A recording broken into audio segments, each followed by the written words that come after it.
The autumn breeze rustled through the maple trees outside Lincoln Elementary School as the lunch bell rang. Students poured out into the playground, their laughter filling the air. Among them was 9-year-old Lisa Brown, wearing her favorite purple backpack and carrying the lunchbox her mother had packed with extra care that morning. Officer James Miller sat in his patrol car across the street, finishing his coffee. He'd been with the department for 15 years, and his colleagues knew him as someone who always had to have things his way. His pressed uniform and polished badge gleamed in the sunlight, but there was a coldness in his eyes that his neat appearance couldn't hide. Lisa sat on her usual bench near the playground, opening her lunchbox. Her mother had packed her favorite, 2 peanut butter and jelly sandwiches, apple slices, and cookies. She noticed Tommy, a new student, sitting alone without any food. Without hesitation, she walked over to him. "Would you like to share my lunch?" Lisa asked, holding out half of her sandwich. Tommy's eyes lit up. "Really? Thank you," he said, accepting the food gratefully. Officer Miller, who had been watching the playground with suspicious eyes, saw the exchange.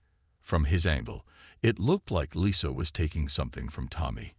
He didn't bother to look closer or ask any questions.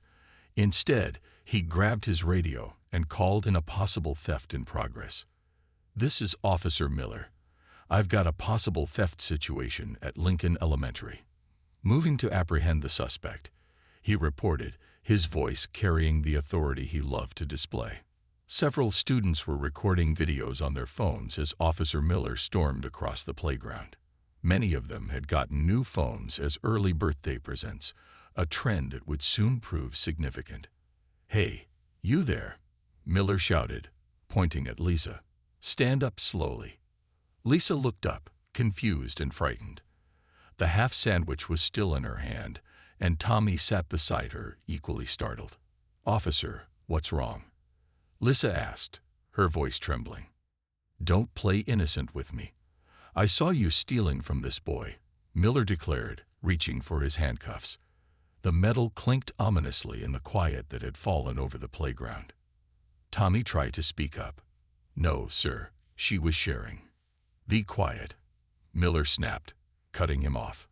He turned back to Lisa. "Put your hands behind your back." Tears welled up in Lisa's eyes as the cold metal closed around her small wrists. The lunchbox fell to the ground, spilling her mother's carefully packed meal across the playground dirt. "You can't do this. She didn't do anything wrong," shouted one of the students, holding up their phone to record everything. Miller ignored the protests, reciting the Miranda rights with mechanical precision. "You have the right to remain silent." Among the growing crowd of horrified onlookers stood Dr. Marcus Thompson, who had come to pick up his nephew. His hands tightened around his briefcase, which contained the final components of his guardian project. As a scientist working on AI-driven justice systems, he watched with growing anger as Miller roughly led Lisa toward his patrol car. The school principal, Mrs. Roberts, came running out. "Officer Miller, there must be some mistake.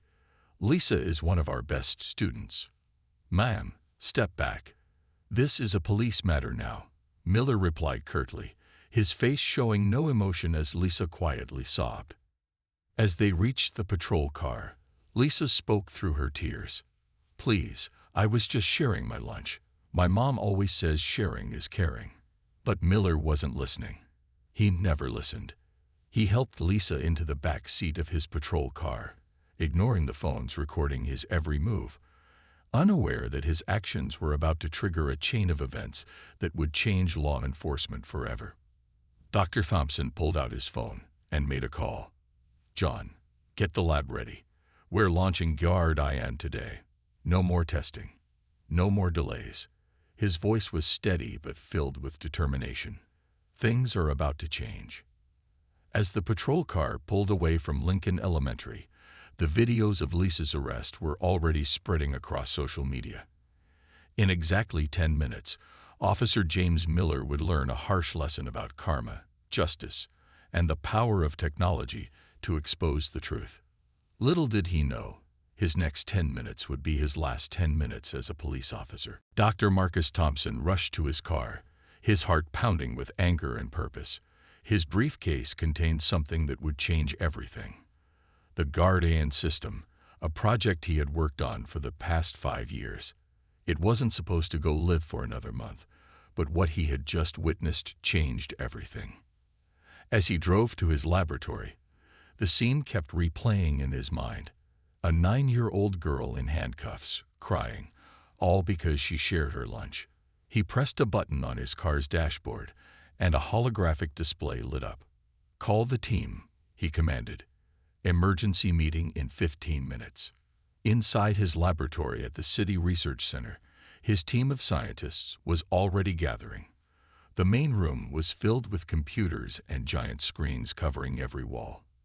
In the center stood a simple black cube, the heart of the Guardian system. "What happened?" asked Robert, his lead programmer. "The system isn't ready for." "It has to be ready now," Dr. Thompson interrupted, placing his briefcase on the table. He connected his phone to the main screen, showing the videos of Lisa's arrest that were now spreading across social media. The team watched in silence as Officer Miller handcuffed the little girl. Some turned away, unable to watch. Others typed furiously at their keyboards, their faces showing the same anger Dr. Thompson felt. "This is Officer James Miller," Dr. Thompson explained, bringing up the officer's service record on another screen. 15 years on the force. Multiple complaints of excessive force, all mysteriously dismissed. Today, he arrested a 9-year-old girl without investigation, without cause, without humanity. He opened his briefcase and pulled out a small crystal memory drive. Guardian was designed to prevent exactly this kind of abuse. We've tested it 1,000 times in simulations. Now it's time for real action. "But sir," one of the younger scientists spoke up, "what about the safety protocols? The system needs to learn gradually, or it might. Every minute we wait is another minute that officers like Miller can abuse their power," Dr. Thompson said firmly. "Guardian is ready. It has to be." He inserted the crystal drive into the black cube. The cube hummed to life, its surface glowing with a soft blue light. Streams of data began flowing across the screens. Police reports, body camera footage, social media posts, news articles. "Guardian," Dr. Thompson spoke clearly. "Initiate Protocol 0. Primary target, Officer James Miller. Analyze all available data on target's career history, focusing on patterns of misconduct and abuse of power." The black cube pulsed with light. "Analyzing" appeared on the main screen. "Accessing police databases. Processing body camera archives. Scanning social media platforms." Dr. Thompson checked his watch. 8 minutes had passed since Lisa's arrest. In 2 more minutes, Guardian would complete its analysis and take action. "Sir," Robert called out, "look at this." He pointed to one of the screens showing Miller's past cases. "Guardian is finding a pattern. Dozens of complaints, all involving minorities, all buried in the system." The black cube's light turned from blue to red. "Pattern identified." The screen displayed, "EVIDNC of is of layers hematizmist on induct co and FIRNED. Initiating RESPONSE protocols." "What exactly will it do?" asked one of the newer team members. Dr. Thompson's eyes remained fixed on the screens. "Guardian will send the evidence to every digital device in the police department. Computers, phones, body cameras, car displays. Every officer, every supervisor, every internal affairs investigator will see the truth about Miller, all at once. No one will be able to bury it this time." The countdown on the main screen showed 1 minute remaining. The team watched in tense silence as Guardian prepared to deliver its first real-world justice. "This isn't just about Officer Miller," Dr. Thompson said quietly. "This is about Lisa and every other person who has suffered from abuse of power. After today, things will be different." The countdown reached 0. The black cube flashed brightly. and the screens erupted with activity. Evidence distribution, INITEATE. The system announced. Time to MPACT. 3, 2, 1. Across the city, in every police station, car, and device, the truth about Officer James Miller was about to be revealed. And in the back of his patrol car, still wiping away tears, Lisa Brown had no idea that justice was already on its way. Inside Lincoln Elementary's main office, Mrs. Roberts, the principal, was frantically reviewing the security camera footage. Her hand shook as she rewound the video to 10 minutes before Lisa's arrest. The cafeteria manager, Mr. Pete, stood behind her, his face red with anger. "I tried to tell that officer," Mr. Pete said, wiping his forehead with a handkerchief. "Billy Johnson came to me right before lunch." The boy admitted taking snacks from the cafeteria all week. "We were handling it internally." On the screen, they watched Lisa sharing her lunch with Tommy. The camera angle was perfect, showing Lisa's gentle smile as she offered her sandwich. There was no theft, no crime, just a kind gesture from a caring child. Meanwhile, Officer Miller's patrol car approached the police station. He glanced at Lisa through the rearview mirror, seeing her small figure huddled in the back seat. For a moment, doubt crept into his mind, but he pushed it away. He'd made up his mind about what he saw. "We're almost there," he said gruffly. "You should have thought about the consequences before stealing." Lisa lifted her head. "But officer, I was just sharing my lunch. My mama always packs extra because." "Quiet back there," Miller snapped, but his voice wavered slightly. As they pulled into the station parking lot, Miller's car computer suddenly lit up with a bright flash. The screen filled with documents, images, and video clips, all about his previous arrests. His eyes widened as he recognized case after case where he'd jumped to conclusions, where he'd acted on prejudice rather than facts.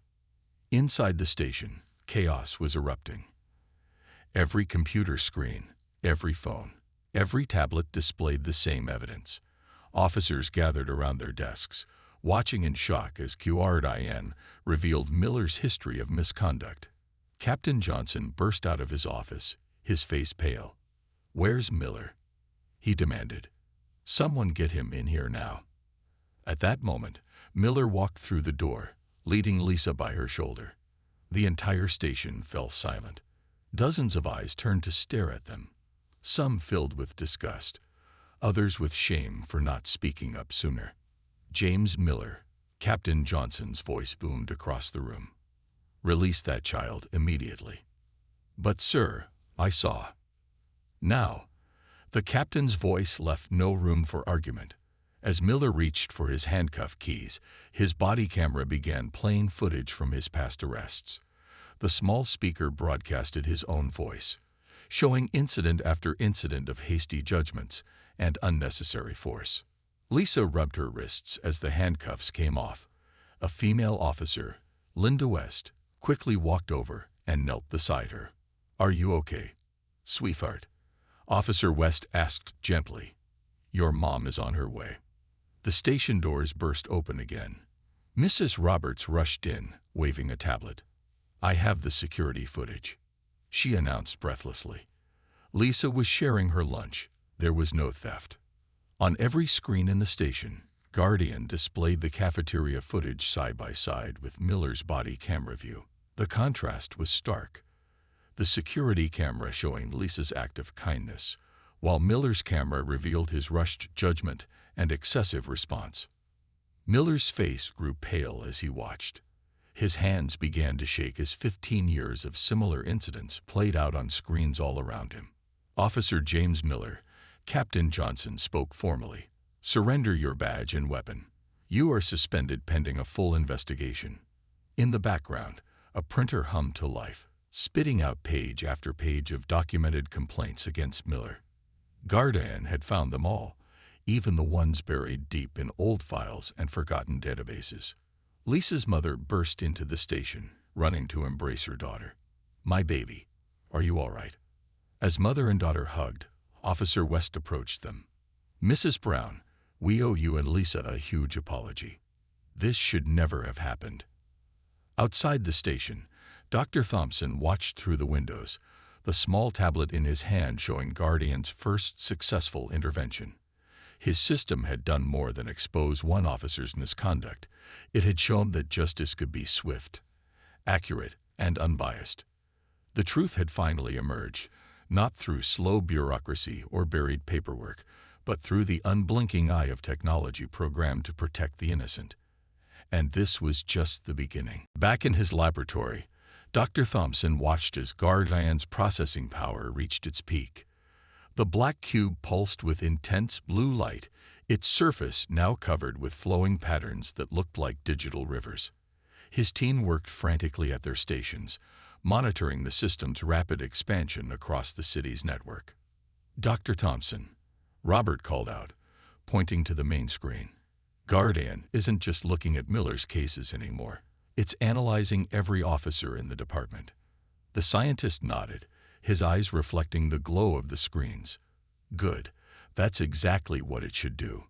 Miller isn't the only one who needs to be held accountable." Streams of data flowed across the walls. Police reports, body camera footage, citizen complaints, and social media posts all merged into a massive web of information. Guardian processed it all with incredible speed, looking for patterns that human investigators might miss or ignore. "Sir," a young technician spoke up, her voice trembling slightly. "The system just flagged 3 more officers with similar patterns to Miller. What should we do?" Dr. Thompson straightened his glasses, watching as more data poured in. "Guardian will handle it. That's what it was designed for. Every officer who has abused their power will face the same justice as Miller." The black cube suddenly pulsed red, and a new message appeared on the main screen.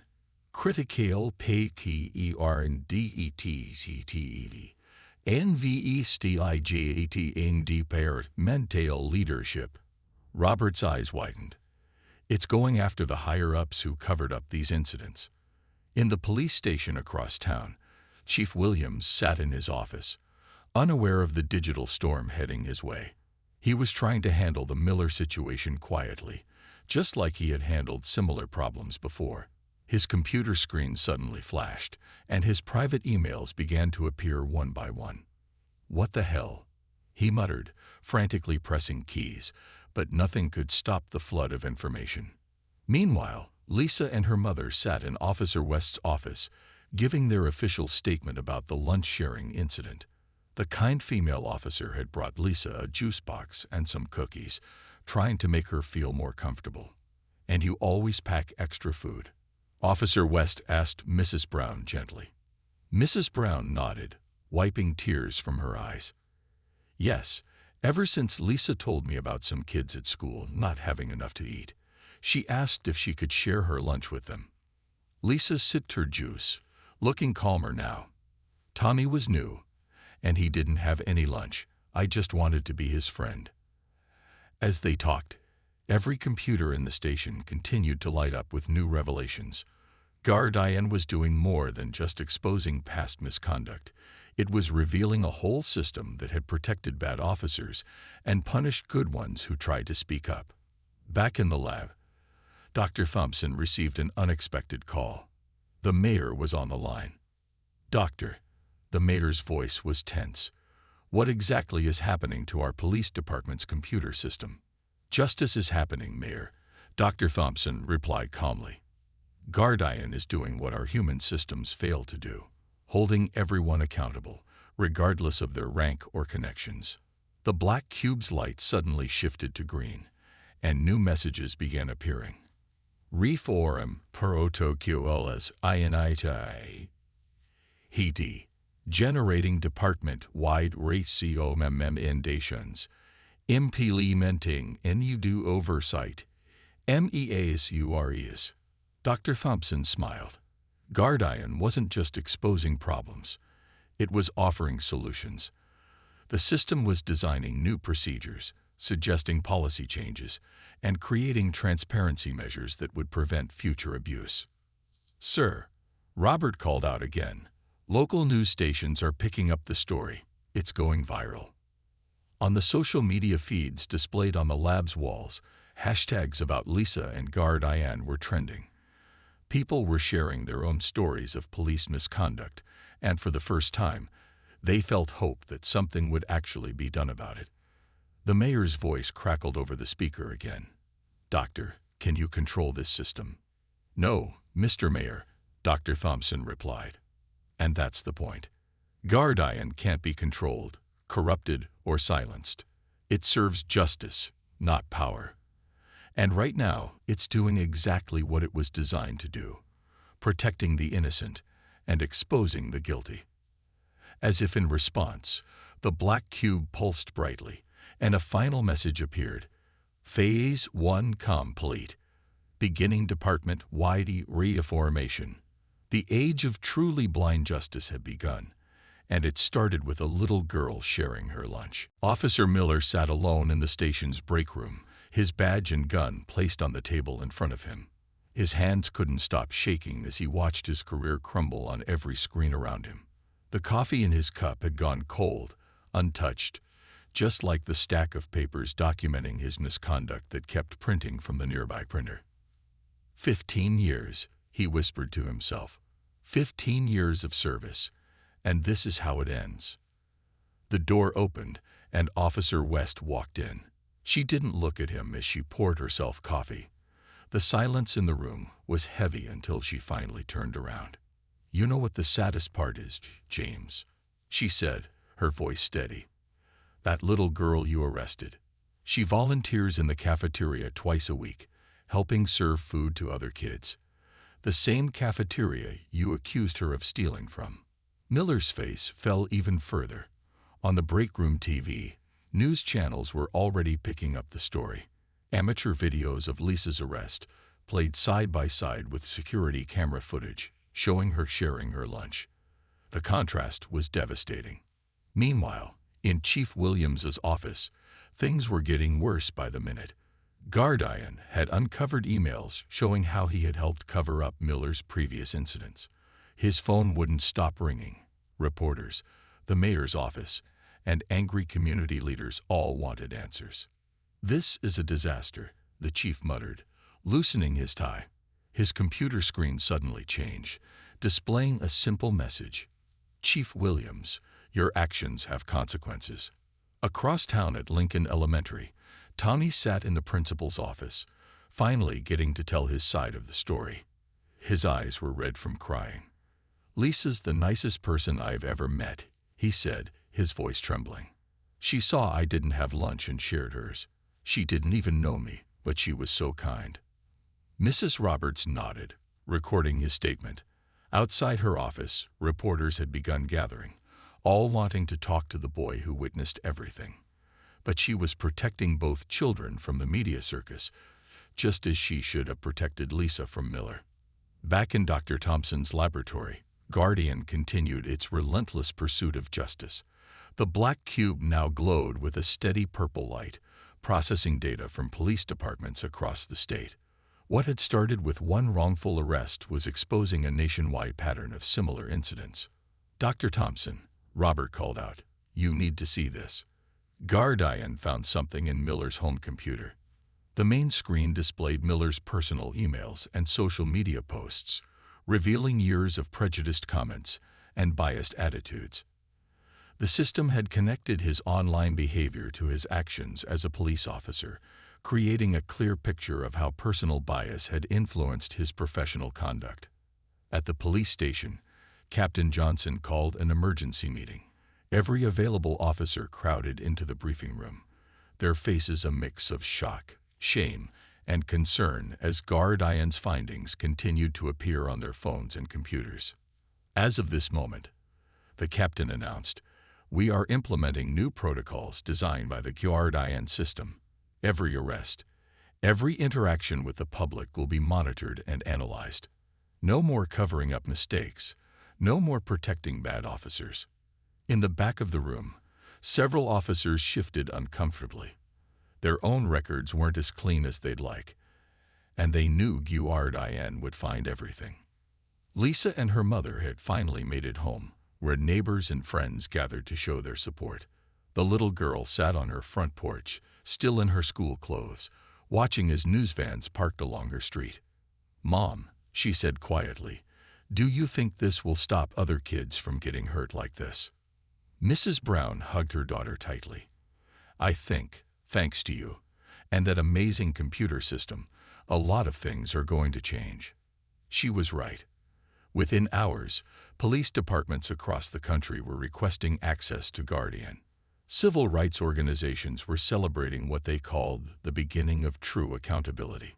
Social media was flooded with messages of support for Lisa and calls for police reform.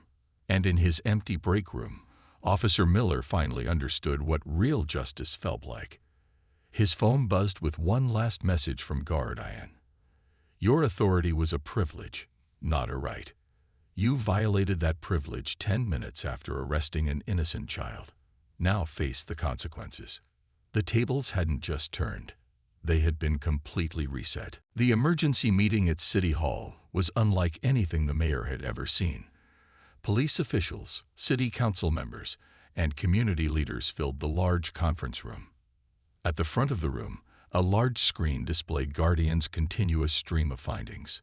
District Attorney Paul Richards stood at the podium, his usual confidence shaken by the day's events.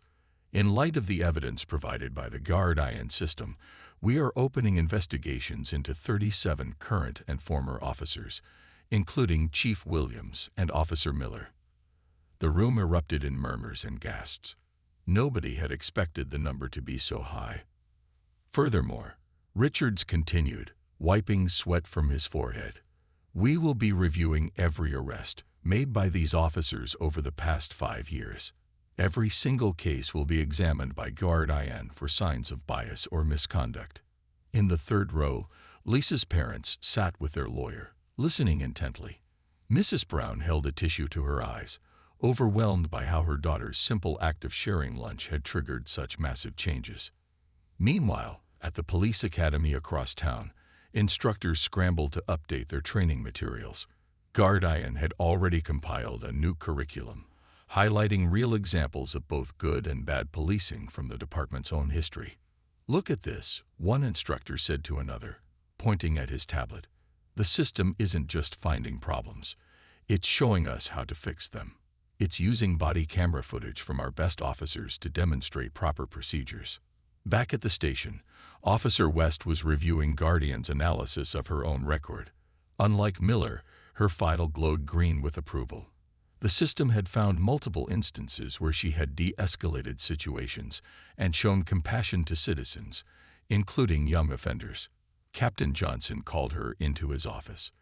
"Linda, we're forming a new internal affairs division, one that will work directly with Guardian. I want you to lead it." Before she could respond, both their phones buzzed. Guardian had sent a city-wide message. "New PROTOGCOL activated. All ARESTs of minors must now be 8 PPROVD by 3 supervising officers and REVIEWED by Guardian in real time." At Lincoln Elementary, Principal Roberts watched as maintenance workers installed new security cameras, ones that would connect directly to Guardian. The system would now monitor all school security personnel and their interactions with students. "Mrs. Roberts." Tommy appeared at her office door. "The news people want to interview me about Lisa. Should I talk to them?" She smiled gently. "That's up to you and your parents, Tommy. But remember, thanks to you and Lisa, a lot of good changes are happening."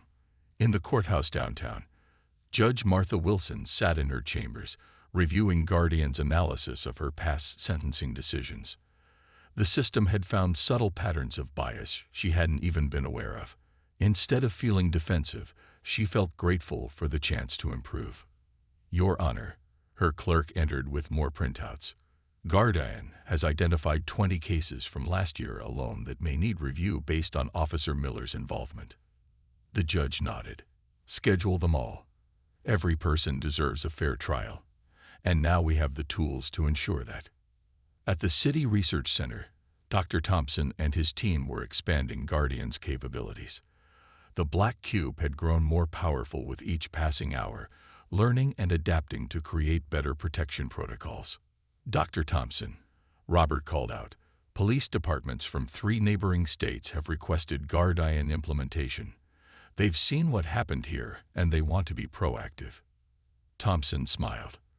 Guardian was never meant to punish. It was meant to protect and prevent. Today, it protected a 9-year-old girl.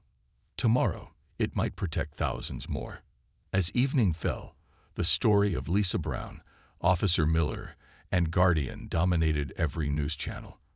Experts debated the implications of AI in law enforcement, while civil rights leaders celebrated a new era of accountability. In her bedroom, Lisa finished her homework, trying to maintain her normal routine despite the extraordinary events of the day. On her desk sat a new lunchbox, sent by a local business owner who had heard her story. Inside was a note that read, "Keep sharing your lunch, keep sharing your kindness. You've changed more than you know." The justice system was changing, one department at a time, all because a little girl chose to share her sandwich, and a computer chose to share the truth. 1 week after Lisa's arrest, the community center on Oak Street was packed with people. Local residents, activists, and families filled every seat, with more people standing along the walls. At the front of the room, a large screen showed the Guardian interface, its soft blue light illuminating the eager faces. Tommy stood at the podium, his voice shaky but determined. "Before Lisa shared her lunch with me, I was too embarrassed to tell anyone I didn't have food. Now, thanks to her, our school has started a free lunch program for kids like me." The audience applauded, and Lisa, sitting in the front row with her parents, blushed. She wore a new T-shirt that read, "Sharing is caring," a phrase that had become a local movement. Dr. Thompson sat nearby, watching as Guardian displayed statistics on the screen. In just 1 week, police interactions with minors had dropped by 60%. Every arrest now went through multiple layers of review, and officers thought twice before acting on prejudice. The most remarkable thing, Dr. Thompson explained to the crowd, is how Guardian learns from positive examples. It doesn't just catch bad behavior, it recognizes and promotes good policing. Officer West, now head of the new Internal Affairs Division, stepped up to speak. "Yesterday, one of our officers encountered a situation similar to Lisa's. Instead of making an arrest, he took time to understand the situation. He ended up connecting the family with food assistance programs." Guardian marked this as an example of exemplary police work. In the back of the room, former Officer Miller's empty chair stood as a reminder. He had resigned from the force, and Guardian's evidence had led to multiple charges against him. But more importantly, his case had become a turning point. Local businesses had joined the movement. The grocery store across from Lincoln Elementary now donated fresh lunches to the school daily. Restaurants offered free meals to children during weekends. The community had awakened to the idea that caring for its youngest members meant caring for everyone. Mrs. Roberts shared updates about the school's changes. "We've replaced our security guard with a student support team," she announced. "Guardian helped us understand that creating a safe environment means building trust, not fear." Tommy's mother stood up during the question period, tears in her eyes. "My son was hungry, and I was too proud to ask for help. But Lisa's kindness, and everything that happened after, showed us we're not alone. This community is our family." Outside the community center, news vans from national networks lined the street. Lisa's story had sparked similar movements across the country. Other cities were not just adopting Guardian, they were adopting the spirit of compassion that had started with a shared sandwich. Back at the police station, the changes were visible. Officers gathered for their morning briefing, where Guardian now displayed daily examples of positive community interactions alongside alerts about potential misconduct. "It's like having a conscience watching over our shoulder," one rookie officer commented. But in a good way. The mayor approached the podium at the community center. "Next week, we break ground on the new Lisa Brown Youth Center," he announced. "It will provide meals, tutoring, and support services to any child who needs them." And yes, sharing will always be encouraged. Lisa raised her hand to ask a question, something she might have been too scared to do just a week ago. Will there be enough food for everyone? The mayor smiled. Thanks to donations from our community, there will always be enough to share. Dr. Thompson's phone buzzed with updates from other cities implementing Guardian. The system was evolving, learning from each community's unique needs and challenges. But at its core, it maintained the simple principle that had started it all: protecting the innocent and promoting kindness. As the meeting ended, people gathered around Lisa and Tommy, not just as symbols of change, but as children who had shown adults a better way. Their simple act of sharing lunch had revealed something powerful. Justice worked best when it was guided by compassion. Outside, the sunset painted the sky in beautiful colors, and the Guardian interface in the community center glowed with a warm, reassuring light. The system that had started by exposing darkness was now helping to spread light, one community at a time. 3 months after the incident, the courtroom was silent as Judge Wilson prepared to deliver her verdict in the case against former Officer Miller. The room was packed with community members, reporters, and police officers. Lisa sat between her parents in the front row, wearing her school uniform and looking much more confident than she had that day on the playground. James Miller, Judge Wilson spoke clearly, her voice carrying through the hushed courtroom. This court has reviewed all evidence provided by the Guardian system, including previously hidden complaints, altered reports, and suppressed witness statements. Miller sat at the defendant's table, his once proud posture now slumped. His police uniform had been replaced by a simple suit, and his face showed the strain of the past months. In addition to the wrongful arrest of Lisa Brown, the judge continued, "You have been found guilty of misconduct in 23 other cases involving minors and minorities. This court sentences you to 5 years in prison, with a requirement to complete extensive bias training and community service upon release." As Miller was led away by court officers, Dr. Thompson watched from the back of the room. The tablet in his hands showed Guardian's latest statistics. Police misconduct cases down 75% nationwide in departments using the system. Civilian complaints reduced by 80%, and community trust in law enforcement rising steadily. Outside the courthouse, Officer West spoke to reporters. She had become the face of police reform, working closely with Guardian to reshape department policies. "Today's verdict sends a clear message," she said firmly. "The badge is a symbol of public trust, not power. Thanks to Guardian, we can finally ensure that trust is not misplaced." At Lincoln Elementary, things had changed dramatically. The new cafeteria program, inspired by Lisa's sharing, now served free meals to any student who needed them.